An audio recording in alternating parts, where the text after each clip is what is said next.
Hello friends, welcome back to my channel Shivari traders. நான் சௌமியா சிவபிரகாஷ் பேசுகிறேன். இந்த மந்த் எண்டுக்கான பிஎன்எல் வந்துட்டு நான் உங்களுக்கு வந்துட்டு ஷேர் பண்ணுறேன்னு சொல்லியிருந்தேன். அதை ஒரு செப்பரேட் வீடியோவாக போடலான்னு பார்த்தேன், பட் டைம் பெர்மிட் பண்ணாதனால எனக்கு போட முடியல. ஸோ நாளைக்கான அனாலிசிஸோட அந்த வீடியோவை கம்பைன் பண்ணி பார்க்குறேன். வாங்க லாஸ்ட் மந்த் பிஎன்எல் செக் பண்ணலாம்.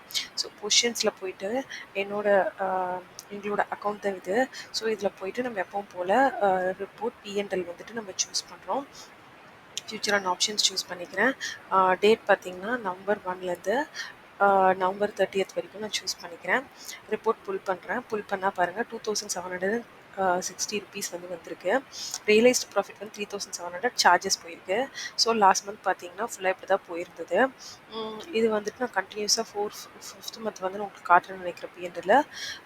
இதுக்கு முன்னாடியும் நிறைய பிஎன்எல் வந்துட்டு நான் யூடியூப் ஸ்டார்ட் பண்ணதுலேருந்து போட்டிருக்கேன். நான் செல்லிங் பேசிஸில் சொல்கிறேன். நான் ஆப்ஷன் செல்லிங் பண்ண ஆரம்பித்ததுலேருந்து நான் கண்டினியூஸாக பிஎன்எல்ஸ் எப்படி காட்டிட்டு வரேன்னு சொல்லியிருக்கேன். செல்லிங்கோட ரிசல்ட்ஸ் எப்படி இருக்குன்றதை நான் சொல்ல வரேன். ஸோ இதை பற்றி வந்துட்டு பார்த்தீங்கன்னா ஸோ எப்படி இருக்குன்னு பாருங்கள். எவ்ரிடே நான் 1 லாட்டில் தான் பண்ணியிருந்தேன் லாஸ்ட் மந்த்து. நான் சொல்லி இந்த லாட் இன்க்ரீஸ் பண்ணலன்னு சொல்லிட்டு இந்த மந்த் தான் பண்ணலான்னு இருக்கேன்ட்டு. ஸோ இந்த மந்த் லாட் இன்க்ரீஸ் பண்ணியிருக்கேன். ஸோ பார்க்கலாம். இப்போ பார்த்தீங்கன்னா லாஸஸ் எல்லாமே 450 தான் இருக்கும். ப்ராஃபிட்ஸ் எல்லாமே பார்த்தீங்கன்னா 1:3 தான் மேக்ஸிமம் இருக்கும். 1300, 200, 1400, 500, 1400, 392, 400 இப்படி தான் இருந்தது. நம்மளோட லாஸஸ் வந்து எப்போவுமே ஸ்டாண்டர்டாக தான் இருந்தது. ஓகேங்களா? ஸோ இப்போ பார்த்துட்டிங்கன்னு நினைக்கிறேன். ஸோ இதில் நான் என்ன சொல்ல வரேன் அப்படின்னு பார்த்தீங்கன்னா, எப்போவுமே நான் சொல்கிறதா ஒவ்வொரு மந்த்துமே எப்படி வேணால் இருக்கலாம். நம்ம ப்ராஃபிட்டபிளாக முடிக்கணும் அப்படின்னா நம்மளுக்கு முக்கியமாக ஒரே ஒரு கீ ஃபேக்டர் தான் தேவைப்படுது. அது என்னன்னு பார்த்தீங்கன்னா டிசிப்ளின். ஓகேங்களா? இது நான் லேர்ன் பண்ணிக்கிட்டது என்னோட எக்ஸ்பீரியன்ஸில். ஸோ இது வந்துட்டு பார்த்தீங்கன்னா டிசிப்ளினாக இருந்தாவே நீங்கள் பண்ணுற தப்பு கூட என்னன்றது உங்களுக்கு புரியும். நீங்கள் இன்டிசிப்ளினாக இருந்தீங்கன்னா நீங்கள் என்ன மிஸ்டேக் பண்ணுறீங்கிறதே உங்களுக்கு புரியாத அளவுக்கு மேட்னஸ் ஆகிடுவீங்க. அப்போ தான் ட்ரேடிங் கேம்லிங்காக மாறிடும். இது வந்து நான் ஒரு சிம்பிள் டிப்பாக சொல்லணும்னு நினச்சேன். ஸோ நான் every month and PNL video போடும்போது நிறைய அட்வைஸ்லாம் பண்ணுறேன். ஸோ அது எப்படி எடுத்துக்கிறாங்க என்னோட லேர்னிங்கை நான் போஸ்ட் பண்ணுறேன். ஸோ இந்த வாட்டி வந்து நான் அவ்வளோ சொல்ல விரும்பல. சிம்பிளாக இந்த வாட்டி பிஎன்எல் மட்டும் காட்டிட்டேன். நெக்ஸ்ட்டு பார்த்தீங்க அப்படின்னா இன்னொன்று நான் என்ன சொல்ல வரேன் அப்படின்னா மேபி ஒரு மந்த் லாஸ் கூட கொடுக்கலாம். ஸோ அந்த லாஸ் கொடுக்குற மந்தில் வந்துட்டு நம்ம என்ன லேர்ன் பண்ணிக்கிறோம். கண்டினியூஸாக எல்லா மந்த்ஸும் ப்ராஃபிட்ஸில் இருக்க முடியாது எந்த ஒரு ட்ரேடிங் இதுலனாலும். ஸோ லாஸ் தர மந்த்ஸில் வந்து நம்ம எதனால் லாஸ் ஆகுங்கிறத பொறுமையாக பார்க்கணுன்னாவே அதுக்கு தேவை டிசிப்ளின். அதாவது நான் எந்த லாட்டில் வந்து பண்ணணும்னு டிசைட் பண்ணணும், அதில் ஒரு டைம் தான் ட்ரேட் எடுக்கணும். இப்போ நான் பார்த்தீங்கன்னா இந்த மந்த் 3 லாட்ஸில் பண்ணிகிட்ருக்கேன்.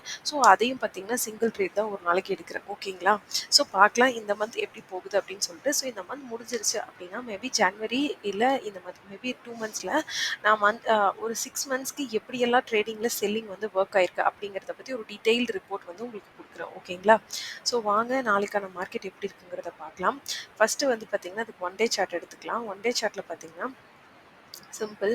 மார்க்கெட் வந்துட்டு எங்கே பிரேக் டவுன் கொடுத்ததோ இனிஷியலாக 54,000 ரிவர்ஸ் ஆச்சு இல்லைங்களா? அதெல்லாம் ஃபுல்லாக வந்துட்டு 49,700 வந்துட்டு ஃபுல்லாக பையிங்கில் வந்துட்டு போயிருந்தது. போயிட்டு இப்போ தான் வந்துட்டு ஃபஸ்ட்டு ஒரு ரெட் கேண்டில் வந்து ஆஃப்டர் ஸ்ட்ராங் க்ரீன் கேண்டில்ஸ்க்கு அப்புறம் இந்த இடத்துல வந்துட்டு ஒரு ரெட் கேண்டில் வந்து கொடுத்துருக்கு. ஓகேங்களா? இதை வந்து நம்ம எப்படி பார்க்கலாம் அப்படின்னா இமீடியட்டாக இதை நான் செல்லிங்னு சொல்ல விரும்பல. இது டிபெண்ட்ஸ் எப்படி வந்துட்டு மூவ் ஆகுதுன்றதை பொறுத்து தான். எப்படின்னு பார்த்தீங்கன்னா இதில் இம்பார்ட்டன்ட் லெவல்ஸ்ன்னு சொல்லிட்டு இத்தனை லெவல்ஸ் வந்து நான் மார்க் பண்ணுறேன். ஃபஸ்ட்டு என்ன இத்தனை இம்பார்ட்டன்ட் லெவல்ஸ் அப்படின்னு நீங்கள் பார்க்கலாம். ஃபஸ்ட்டு பார்த்தீங்கன்னா மார்க்கெட் வந்துட்டு க்ளோசிங் வச்சுருக்கிறது 526 இந்த இந்த இந்த ரேஞ்ச் கிட்ட வந்துட்டு க்ளோசிங்கில் இருக்குது. மார்க்கெட் நாளைக்கு ஃப்ளாட்டாக ஓப்பன் ஆகி இந்த லெவல் 650 அதை க்ராஸ் பண்ணி பையிங் நல்லா வந்துட்டு பேஸ் ஸ்ட்ராங்காக சஸ்டெயின் ஆயிடுச்சு அப்படின்னா மார்க்கெட் வந்து நாளைக்கு 53,840 க்ராஸ் பண்ணுறதுக்கான சான்ஸ் இருக்குது. சப்போஸ் மார்க்கெட் அந்த லெவலை க்ராஸ் பண்ணாமையே உங்களுக்கு அந்த லெவலை க்ராஸ் பண்ணாமே வந்துட்டு மார்க்கெட் வந்து பிரேக் டவுன் கொடுத்துருச்சு அப்படின்னா கண்டிப்பாக வந்துட்டு பார்த்தீங்கன்னா உங்களோட ஃபஸ்ட் லெவல் ஆஃப் டார்கெட் வந்து 53,144 வந்துட்டு முடியறதுக்கான சான்ஸ் இருக்குது. ஓகேங்களா?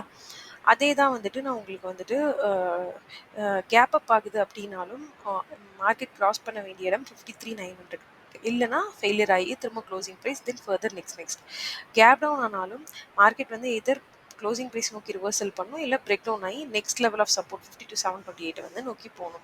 ஸோ இப்படி தான் வந்துட்டு 1 டே சார்ட்டை வச்சு பார்த்தீங்கன்னா இருக்குது. சிம்பிள் என்னென்னா 1 டே சார்ட்டில் இந்த ரெட் கேண்டில் வந்து செல்லர்ஸ்க்கு ஒரு ஸ்டாப் லாஸ் ஆகும், கீழே கொண்டு வரதுக்கு ட்ரை பண்ணுவாங்க. எந்த லெவல் வந்து கொண்டு வரலாம் அப்படின்னா 52,840. பட் பையர்ஸ் வந்து இதே ரெட் கேண்டில் வந்துட்டு ஸ்டாப் லாஸ் கீழே வச்சுட்டு பையிங் மேலே கொண்டு போகிறதுக்கான சான்சஸும் இருக்குது. ஸோ எது வேணால் நடக்கலாம். So let's see. ஸோ இதை 5 மினிட்ஸ் சார்ட்டில் நம்ம எப்படி பிளான் பண்ணலாம் அப்படின்னு பார்த்தீங்கன்னா க்ளோசிங் ப்ரைஸ் மார்க் பண்ணிக்கோங்க 53,500. 500ல வந்துட்டு நான் மார்க் பண்ணிக்கிறேன். ஓகேங்களா? 53,509ல வந்துட்டு க்ளோசிங் ப்ரைஸ் வந்துட்டு மார்க் பண்ணிக்கலாம். இதை வந்துட்டு எல்லோ லைனில் கொடுத்துக்கிறேன். நெக்ஸ்ட்டு அதாவது டெக்ஸ்ட் பண்ணிக்கிறேன் 53,509 ஓகேங்களா? 53,509. நெக்ஸ்ட் பார்த்தீங்கன்னா ப்ரீவியஸ் டே ஹை இருக்குது. இதுதான் வந்துட்டு ஹையஸ்ட் பாயிண்ட் இன் வீக்லேயும் சரி இந்த இந்த லாஸ்ட்டு நெக்ஸ்ட் வீக்கு ஹையும் அதான். நெக்ஸ்ட் பார்த்தீங்கன்னா ப்ரீவியஸ் டே லோ வந்து நான் மார்க் பண்ணிக்கிறேன். ஆரஞ்ச் லைன் பண்ணியாச்சு சரிங்களா? இப்போ நம்ம என்ன பண்ணுறோம்னா டுமாரோ சிபிஆர் வந்து சேஞ்ச் பண்ணிக்கிறோம். ஓகேங்களா? சிபிஆரை வந்து டுமாரோ சிபிஆராக சேஞ்ச் பண்ணிவிட்டு இப்போ நம்ம எல்லாத்தையும் மாற்றிக்கிறோம். ஸோ இப்போ பார்த்தீங்கன்னா தெரியும் சிபிஆர் நேரோ சிபிஆர் ரேஞ்ச் பார்த்தீங்கன்னா ஒவ்வொரு சைடும் 350 பாயிண்ட்ஸ் வந்துட்டு இருக்குது. கரெக்டுங்களா? மேலே ஒரு 350 பாயிண்ட்ஸ் ரேஞ்ச் இருக்குது, கீழே ஒரு 350 பாயிண்ட்ஸ் ரேஞ்ச் இருக்குது. நான் என்ன சொல்கிறேன், இந்த இடத்துல W price action or M price action sustain ஆகுதா ஃபெயிலியர் ஆகுது, சிம்பிள் திங். இதுலேயே 2 இருக்குது. டபிள்யூ சஸ்டெயினும் ஆகலாம், டபிள்யூ போகிற மாதிரி போட்டுட்டு இந்த ஸ்விங்கை க்ராஸ் பண்ண முடியாமல், அதாவது நான் சொன்னாலே 650 ஸ்விங்கை க்ராஸ் பண்ணுவேன், அப்படியே ஃபெயிலியர் ஆகிடும். அதே தான் செல்லிங் வர மாதிரி வந்துட்டு இந்த லாஸ்ட் ஸ்விங் இருக்குது இல்லைங்களா, அதாவது 53,400லேருந்து அப்படியே ரிட்டன் ஆயிரும். ஸோ ரெண்டையும் நீங்கள் கேர்ஃபுல்லாக ட்ரேட் பண்ணணும். ஸோ 600 to 400 லெவல் இந்த 200 பாயிண்ட்ஸே க்ரூஷியல் லெவல்ஸ் தான். நீங்கள் ப்ராப்பராக பார்த்து ட்ரேட் பண்ணால் மட்டும்தான் அப் சைட் மூவ் ஆகுது, டவுன் சைட். அப்படி சக்ஸஸ்ஃபுல்லாக அப் சைட் மூவ் ஆகிட்டா 53,900 டார்கெட், டவுன் சைட் மூவ் ஆகிட்டா 53,150 டார்கெட்.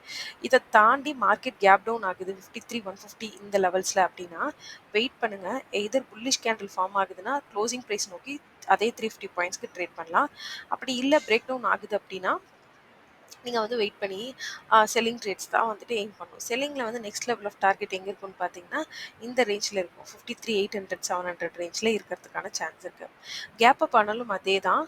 மார்க்கெட் வந்துட்டு கேப் அப்பை சஸ்டெயின் பண்ணாமல் ஃபெயிலியர் ஆயிடுச்சுன்னா க்ளோசிங் ப்ரைஸ் டார்கெட், அதுக்கப்புறம் கேப் அப் ஆகிட்டு சஸ்டெயின் மேலே போகுதுன்னா பையிங் ட்ரேட். பட் யூஸ்வலாக இந்த மாதிரி கேப் அப் ஆகி ஃப்ளோவில் போகிற பையிங் ட்ரேட்ஸை வந்து நான் அவாய்ட் பண்ணுவேன். ஏன்னா அதோட டார்கெட்ஸ் எப்படி இருக்குன்னு சொல்ல முடியாது. So that's all friends. இன்றைக்கி வந்துட்டு நான் சிம்பிளாக கிளியராக சொல்லிட்டேன். என்ன சொல்கிறேன்னா க்ளோசிங் ப்ரைஸ் கிட்ட வந்துட்டு பையிங்கா இல்லை செல்லிங்கான்னு பாருங்கள். அதுவுமே இந்த 200 பாயிண்ட்ஸ்குள்ளே ப்ராப்பராக பார்த்து எடுங்கன்னு சொல்கிறேன். ஏன்னா மேனிப்புலேட் பண்ணிடுவாங்க. நெக்ஸ்ட்டு வந்துட்டு பார்த்தீங்கன்னா கேப் அப் ஆனால் வந்துட்டு பிரேக் பண்ணுதா இல்லை இங்கே M price action price bend ஆகி கீழே திரும்ப வருதா ரிவர்ஸ் ஆகுதான்னு பாருங்கள். அதே தான் வைசி வர்ஸலாக கேப் டவுனுக்கும் அப்ளை ஆகுது.